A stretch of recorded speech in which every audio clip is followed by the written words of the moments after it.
All right, joining me right now to talk more about these developments is retired Navy Admiral James Stavridis.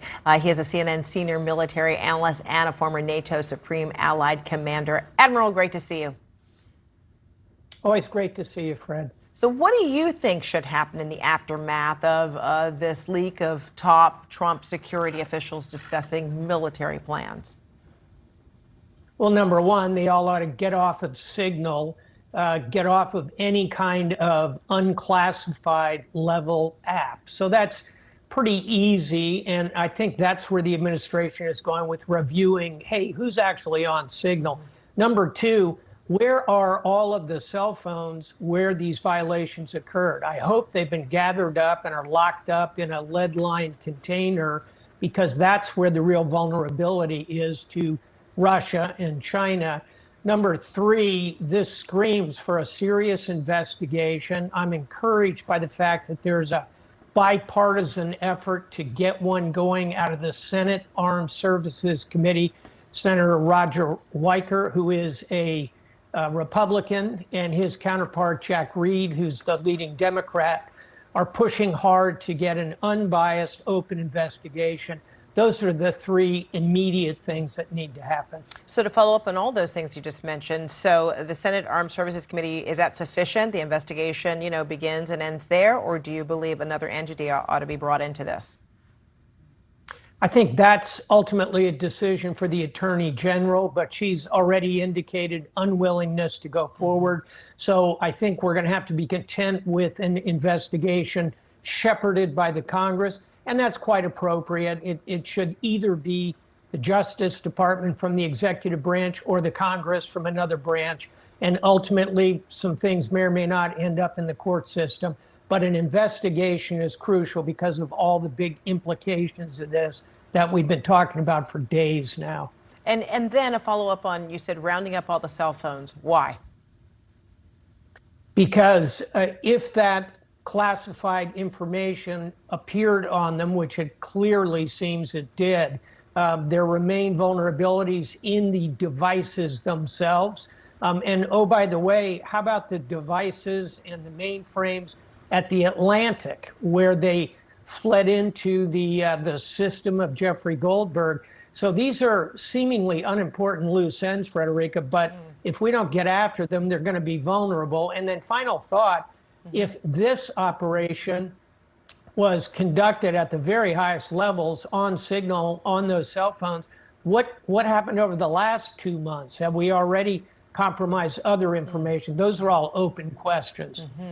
Officials are, saying the text sent by the National Security Advisor Waltz, Director of CIA John Ratcliffe, in Signal chat, may have also damaged ongoing abilities of the U.S. to gather intel on the Houthis. To what degree? I mean, what did that information, much of which has been made public now, reveal to the Houthis that perhaps might undermine any other potential of intel gathering? I think in two ways. One is tactical. So the Houthis, if you infer from the conversations that were occurring that there's inside information coming out of Yemen to U.S. sources, then you're going to see a Houthi crackdown inside their organization. They'll go after whoever they think did this, and there are some clues, perhaps unknown to us, but known to them, that could cause those taps of intelligence information, and human intelligence, HUMINT as it's called, could dry up. Secondly, there's a strategic problem here, which is this.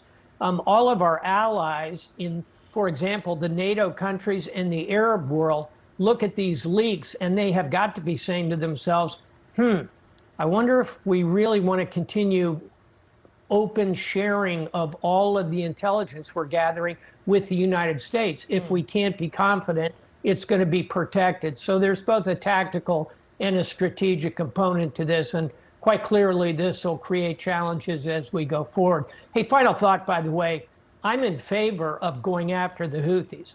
We should be launching these strikes. This appears to have been a very successful strike, luckily.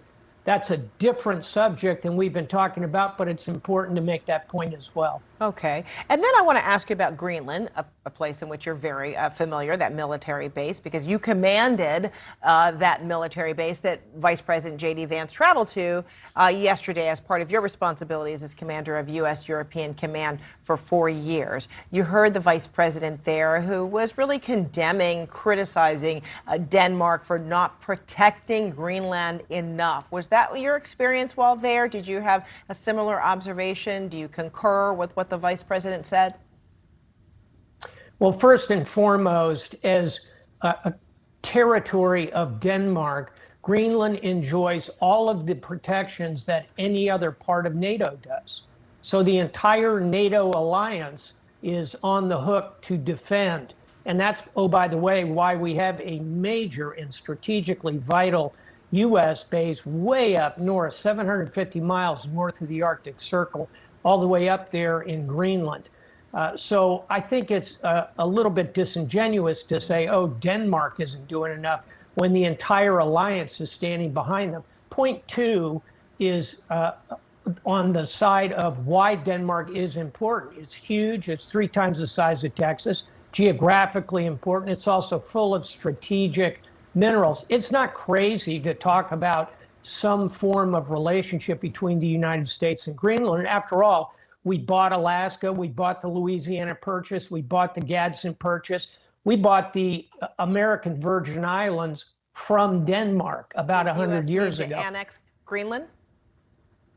I don't think this is a mission for the 82nd Airborne. Sometimes how you do something is more important than what you're trying to do, and this is one of those cases. This is not a case for annexation or invasion. This is a case for creating a win-win outcome by working with the Danes and the Greenlanders. Perhaps we can have some kind of very high-end trade and security association, Fred, like we have with the Marshall Islands, for example, in the Pacific. All right, Admiral James Stavridis, thank you so much. Great to see you. Appreciate it. Always good. Thank you.